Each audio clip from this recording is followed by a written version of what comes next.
Hello folks, Zoe Buckley here from Learning Boosters, #1 Amazon best-selling author of Learning Boosters for Children with Learning Difficulties, and welcome to Wisdom Wednesday. Today is called More Than a Game.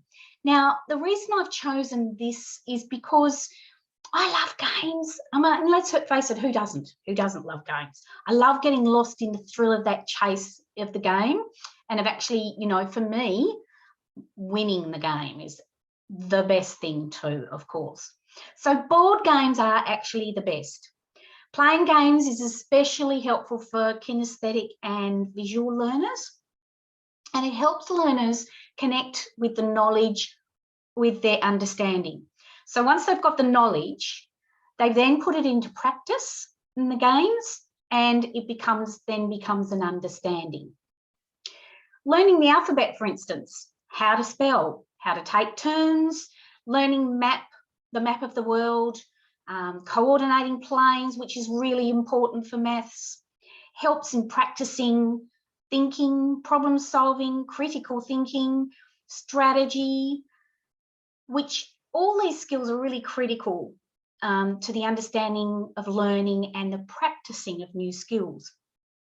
So I can actually guarantee that the kids will have lots of fun doing this, and that they will have lots of learning, and they won't even realise that they're learning most of the time.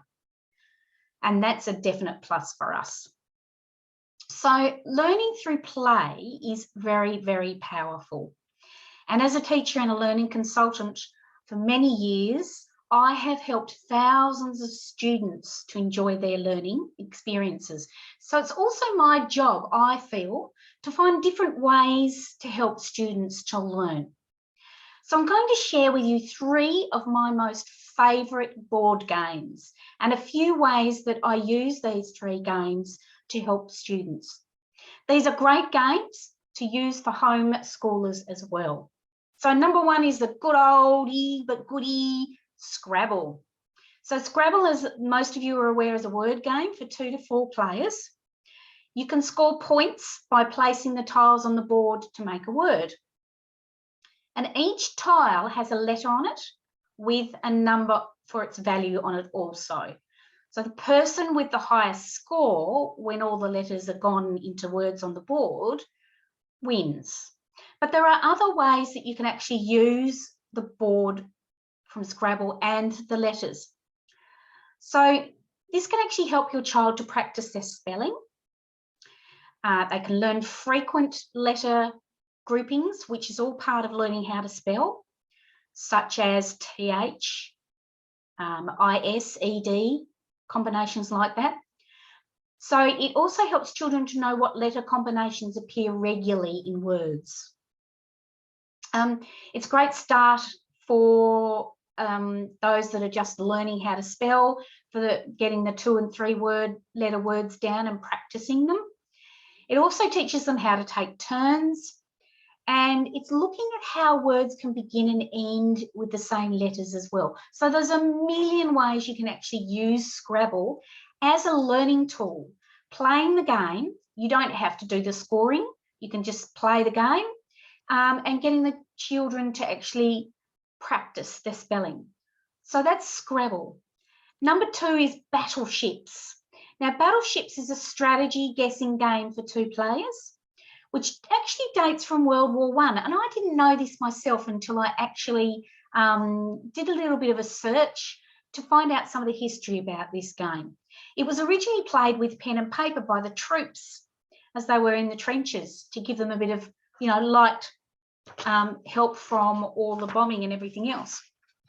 So in this game, you have a board each, and each player has 2 grids. So each grid is 10 by 10, and there are marked letters on the left-hand side of the actual board, and numbers 1 to 10 across the top. So the letters are A to J and 1 to 10 across the top. On the grid, the player has to arrange their ships on the bottom grid so they can put them vertically or horizontally, and that's another thing you can teach kids with this game, is vertical and horizontal. On the bottom board, they place their ships and record the shots by their opponent. And on the other grid, the upper grid, the player records their own shots. There are 5 ships which are positioned in this grid, and white markers are for a miss and red markers are for a hit. So that's actually how you play the game. But there's a lot more involved than that. So while playing the game, children can become familiar with the following things. So 1, it helps in practical thinking, in problem solving, critical thinking and strategy skills, which are critical to understanding mathematics. And let's face it, they're critical to any situation a child might be placed in, or an adult for that matter.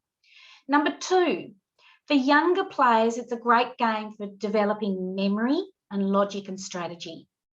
Number 3, for the more experienced players, for developing understanding of complex probability ratios, for instance, for developing algebra, understanding of algebra, and points, which is a relatively new thing in maths.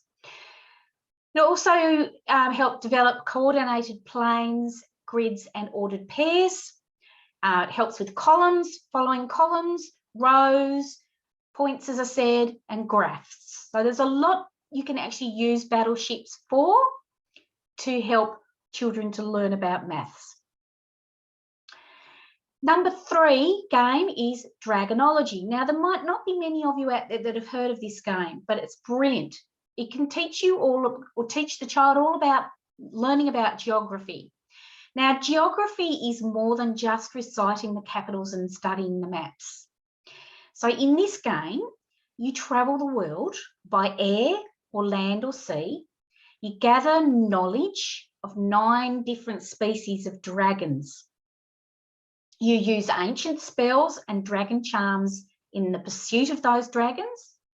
And the game includes the map of the world as a game board. There's detailed 3-dimensional sculptured dragons and dragonologists. So it's quite complicated, this game, or sounds quite complicated, but the thing I love about it is that map that it has of the world. So while playing the game, the students can learn about where different countries are on the map, of course.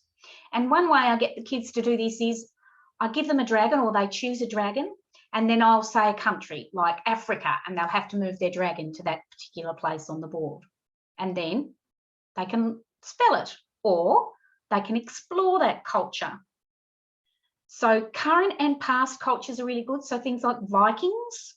The other thing that's really good is you can use it as a map to talk about World War and show them the countries that were affected by the World War, where they came to, all that sort of thing. So you can explore different cultures. You can explore mythology. Mythology is fantastic, and mythology is great because in this one you can learn about mythical creatures, and you can actually use the characters and the dragons and the countries as well to develop storytelling and the writing of those stories as well. So there you have it. We have some ways that I non-traditionally use board games to teach those subjects that a lot of students find daunting, and it can actually cause them some stress and some anxiety. So what I'd love for you to do is to go to my Facebook page, which is www.facebook.com/learningboosters, and pop in there. Let me know what your favourite board games are and how you might use them non-traditionally. That would be fantastic to know. Also, you can head to my website, www.learningboosters.com.au. You can book in a 30-minute discovery call with me so I can learn about how I can help your child and share with you how I can actually give them the support they need to make their learning easier and more fun in 2022. I hope to catch up with you soon, and I hope to actually hear about what your favourite board game is very, very soon. See you next month. Bye now.